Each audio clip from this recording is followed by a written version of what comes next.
Hello everyone, it's Joe here from Draft FPL, and today I'm bringing you a roundup of Game Week 9 from a Draft FPL perspective. Today we are looking at United versus Everton, the players with the highest expected goal involvement from this game week, some interesting talking points to note from the week, and a look back at how my waiver picks got on. If you enjoy this video, hit that like button and subscribe if you're new for more Draft FPL content. Okay, so on to the first topic this week, the eye test. Unfortunately, the only game I could watch in full this weekend was United versus Everton. Obviously, I'm recording this before the Monday night fixture of Forest versus Villa. So United-Everton was the only game I could watch this weekend due to work. And to be honest, up until Martial went off, I was quite impressed with the United attack. I thought they were flowing quite well. Bruno, Rashford, Martial and Anthony all looked like they were kind of working well together. I thought the Eriksen-Casemiro partnership worked quite well as well. Eriksen really thriving in that deep line playmaker, finding balls. Bruno Fernandes was constantly making runs in behind the defence, stretching the pitch, and I thought they were doing quite well. I will say the midfield battle in this game was really quite poor.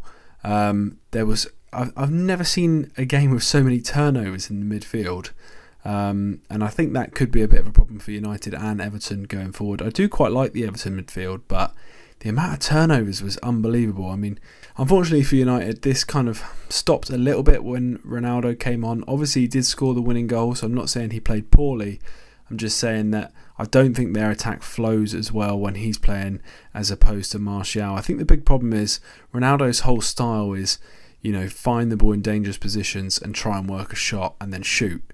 The problem is when he can't find the space to have a shot, he then just puts his foot on the ball, turns around and just passes it back as if to say I can't shoot, so the attack's finished. And that really does hurt some other players in the team. Obviously he scores a lot of goals, so it kind of works for him, but yeah, I'm just not convinced. Whereas, someone like Martial, when he's playing up front, he'll look to slip a player in straight away. We saw that with the Anthony goal. Martial picked up the ball, instantly slipped Anthony in. If that was Ronaldo there, would he have played that pass, or would he have driven in towards the defence looking to shoot? I'm not sure, to be honest. So yeah, we'll have to wait and see on Martial's injury, but that could be a bit of a problem for them. The defence, I'm not convinced. I know they had that little run of clean sheets, but then they shipped 6 to City. I'm really not convinced. Iwobi had scored a great goal, but he had so much space on the edge of the box. And I think if they were playing a bit more of a potent team than Everton, they could have conceded 1 or 2 more. I think the problem Everton had is that Gray, in particular, just could not find that end product. He couldn't find the final pass or shot, really. And I just think Everton are a little bit lacking, especially until Calvert-Lewin's fit and firing. I don't think Mopé has that killer instinct, really.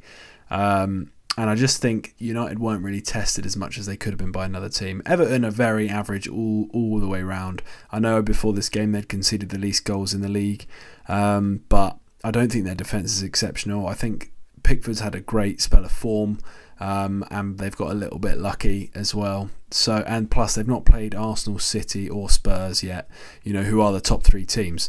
So I'm not convinced by the Everton defence, really. I think they're a very, very average side. Maybe going forward, Calvert-Lewin might change my mind on it if he can get fit. But I think with Mopé starting up front, I'm not too interested in the Everton attack or defence, really, unless the fixture's really good.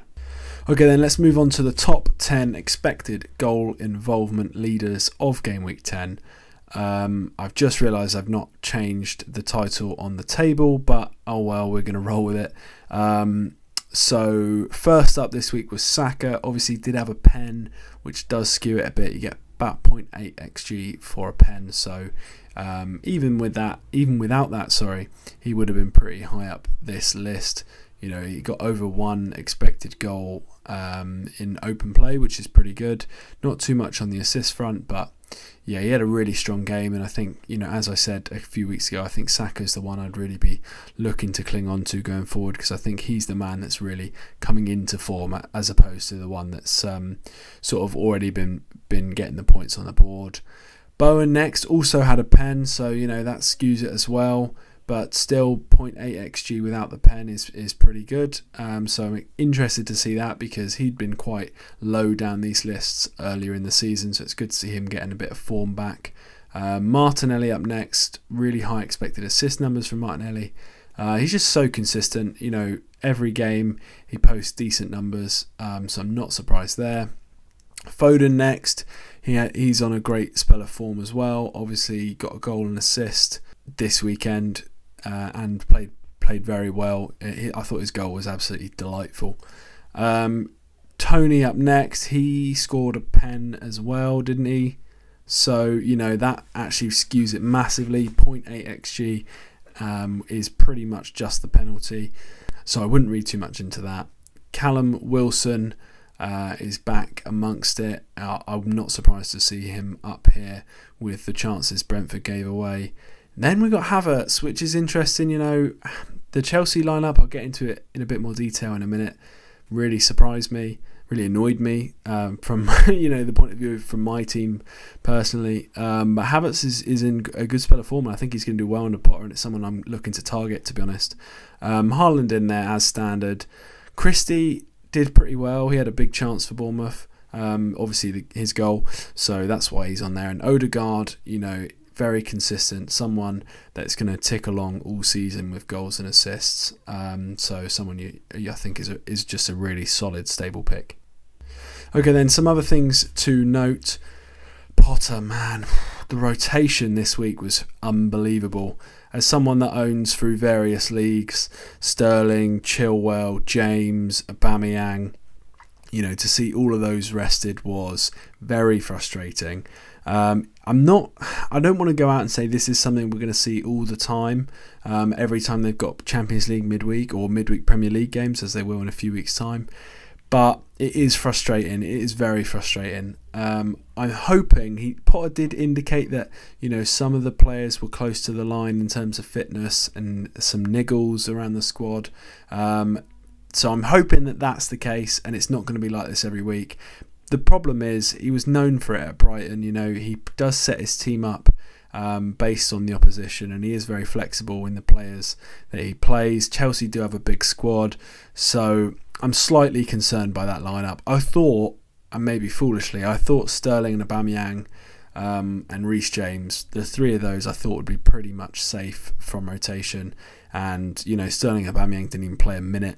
So that's pretty disappointing. But I'm not going to judge him too soon. I'm going to wait and see. The one thing is Chelsea played really well in this game, I thought. They created a load of chances. It could have been even more than 3, which does lead me to believe that they're going to be quite a good yet frustrating fantasy team. Next up, Brentford. The defence is not good for Brentford. 1 clean sheet in the last 7-ish games, I think, and that was against Bournemouth, who are the worst attack in the league. The defence is not good. They gave away... I do want to praise Newcastle a little bit. They played well. They pressed really well. But Brentford just crumbled under the press, and I'm not convinced I don't know how to put this, but I think Brentford might be a team to target with your attackers, to be honest, especially teams that press high up the pitch. I just don't think Brentford are playing out as well as they were last year, especially when Brentford are playing well. They do play out from the back quite a lot, and they do escape the press, but they're not doing it at the moment. And yeah, Newcastle played well, but there was a couple of gifts in there, which resulted from Newcastle's pressing. Arsenal, the attack rolls on. It would not surprise me to see at the end of the season. At the end of the season, I think I'm going to try and get everyone to send the team that won their league, send it in, and I'll be surprised if many of them don't have an Arsenal attacker. I just think Saka, Martinelli, Jesus, Odegaard, all nailed, all firing. And I think any of those players are really good picks, and I'd be surprised to see many winning teams this season that don't have one of those 4. Lastly, Wolves. I just thought I'd pick on this. They just do not attack. It's interesting that it looks like they're going to go for Lopetegui, who is a very defensive manager in himself. They sacked Large because they weren't playing attacking football and they weren't scoring enough goals. Lopetegui doesn't strike me as the kind of manager that's going to change that overnight. So they are definitely a team I'm targeting with defences. I just think there's such a high chance that they don't score. They don't have an out-and-out striker, apart from Diego Costa, who looked a mile off it, to be honest. The wingers aren't particularly free scoring. They don't have loads of goals from midfield. I think they're in a bit of a mess, to be honest. So they're definitely a team I'm going to be targeting with defences and hope for clean sheets. Finally then, let's have a look at my Game Week 10 waiver picks. I did a bit better this week. Well, I'd say I did pretty well actually, with 2 picks left to run. Guehi with the 1-pointer. Obviously Leeds looked absolutely dominant at the start of that game. Palace conceded early, so that one was a complete write-off. Mings has got his game tonight, so we'll see how that gets on. I did go for Sessegnon in the end over Doherty, but as it happened, they both started anyway. So yeah, I could maybe have put both of them on here, but I'm trying to keep it honest. So I've stuck to just Sessegnon, 6-point return, clean sheet away to Brighton. So pretty happy with that. Souček, another blank for him, and no shots at all in that game, which is quite disappointing. I fancied him to do quite well there, but maybe I just need to rethink my appraisal of Souček at the moment, because he's just not really getting the attacking returns. Elise next, he played pretty well, got an assist and a bonus point and a booking with Palace this week. Someone I'm going to continue to target because I think he's quite underrepresented. A lot of people went for him at the start of the season, but when he picked up that injury and was in and out of the team, most people dropped him, so he is free in quite a lot of leagues. Ramsey obviously plays tonight, so we'll wait and see how he gets on. And Edouard got the goal and the bonus points, 2 bonus I think, this week, so pretty happy with that. 2 forward returners in a row, Daka last week, Edouard this week, so hopefully I can try and keep that going. So the season average success rate is going up. Defence is 42%, defence is still out on top.